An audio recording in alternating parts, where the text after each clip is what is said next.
Bonjour, je suis Iris Lolia, élève de seconde au lycée Corneille. Je vais débuter mon discours. N'avons-nous tous pas souhaité être un super-héros lorsque nous étions petits? Superman, Batman, Spider-Man, des êtres dotés d'un pouvoir surhumain, sauvaient le monde, combattaient le mal, défendaient les opprimés. Mais chaque super-héros, aussi puissant, aussi courageux soit-il, avait comme Superman sa kryptonite, qui est une pierre venant de sa propre planète et qui était la seule chose à pouvoir le détruire. En grandissant, nous découvrons qu'il n'existe pas de super-pouvoir, mais que d'autres gouvernent le monde.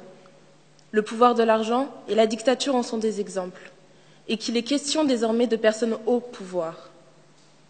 L'école nous enseigne alors que ceux qui dirigent sont les présidents, élus au suffrage universel, ou des dictateurs qui s'imposent puis finissent par imposer leur succession, et que les rois règnent de père en fils.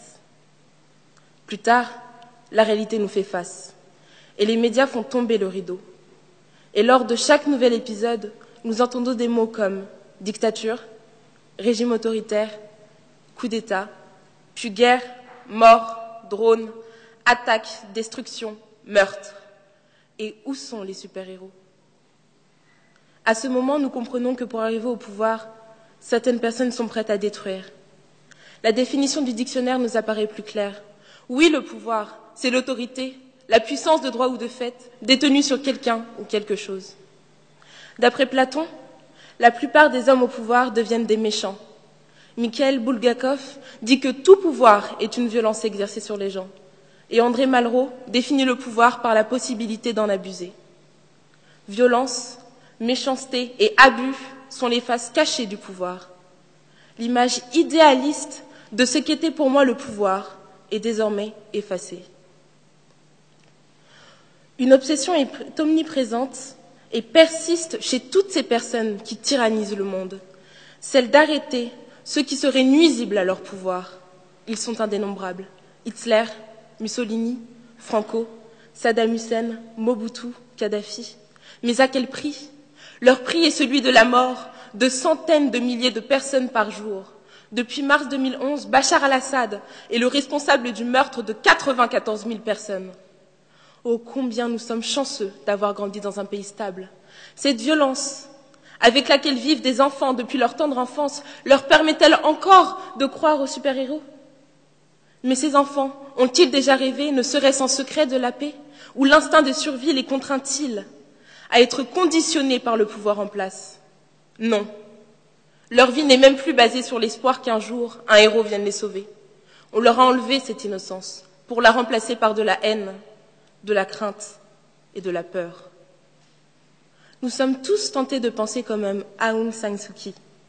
Ce n'est pas le pouvoir qui corrompt, mais la peur. La peur de perdre le pouvoir pour ceux qui l'exercent et la peur des matraques pour ceux que le pouvoir opprime. La peur serait donc la kryptonite de ces personnes.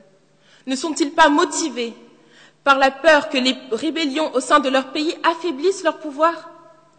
Faire ressentir la peur à leur peuple est pour eux la seule solution de faire ce qu'ils veulent en limitant les manifestations. D'après Aung San Suu Kyi, peuple assujetti à une loi de fer et conditionné par la crainte a bien du mal à se libérer des souillures débilitantes de la peur. En Corée, Kim Jong-il détient entre 80 000 et 120 000 prisonniers politiques maltraités dans des camps. En 2010, l'ONU a demandé un mandat d'arrêt contre Omar al-Bashir, qui est accusé de génocide au Soudan. Robert Mugabe a regretté la mort de Kadhafi, son semblable, le bourreau de tout un pays, la Libye.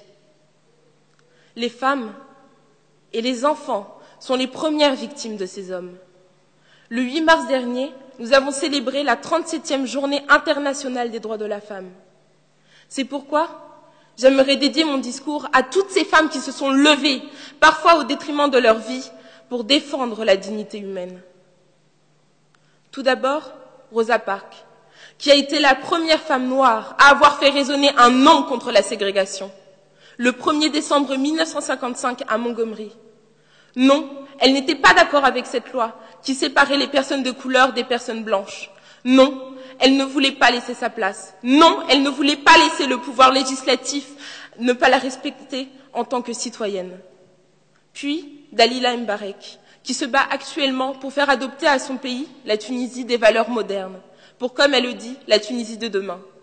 Ces efforts ont été récompensés fin janvier 2014 par l'adoption d'une nouvelle constitution qui met au premier plan le respect des droits de l'homme et du citoyen. Ensuite, Samaria Sbeck. Depuis 2011, elle est réfugiée en France, mais cela ne l'empêche pas d'appeler et d'encourager son peuple à la révolution contre le régime syrien, par le biais d'un blog. Pour finir, Aung San Suu Kyi, qui a prôné les droits de l'homme et du citoyen pendant la dictature birmane. Elle a été récompensée en 1991 par le prix Nobel de la paix. Fraternité,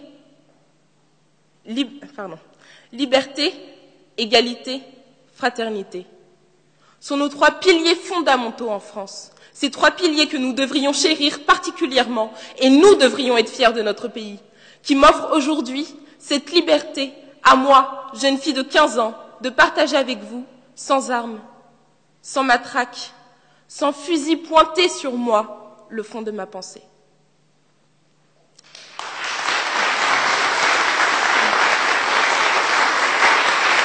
Merci pour votre attention.